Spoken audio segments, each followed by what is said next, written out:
At the start of a new day at Saginaw Valley State University, many students could use a little pick-me-up. For many, it begins with that first morning cup of coffee, followed by a trip to the C-store for a carbonated jumpstart.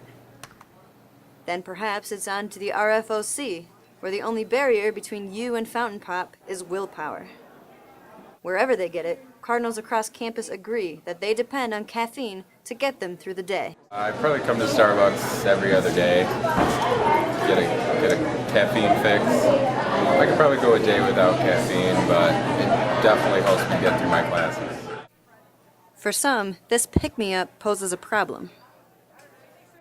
Now, I only get this because I just really like the cranberry slash flavor, and it's kind of like a limited edition, but I do think I'm addicted. To caffeine? Yeah, I think it's the caffeine, because, you know, if you go a day without it, you get that headache, you get that caffeine headache. Along with the short-term benefits of caffeine that many crave can come some undesirable consequences.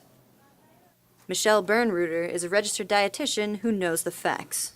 Withdrawal of caffeine can occur with as little as 100 milligrams of caffeine a day. So drinking that much coffee a day and then you stop, you'll feel those symptoms of withdrawal. That would be headaches, irritability, inability to focus. It doesn't take much caffeine on a daily basis to make you go through withdrawal symptoms. Energy drinks, Bernreuter says, can pack a serious punch. Some of the energy drinks that people are consuming, those are about the amount of caffeine in 2 or 3 cups of coffees. Sometimes the symptoms associated with caffeine use can get serious. Caffeine can really affect your heart. It increases heart rate, it increases blood pressure, it increases the adrenaline response, so really it's like triggering a panic attack. But at the end of the day, only you know how caffeine affects your lifestyle. I play football, and so I gotta have some energy for practice.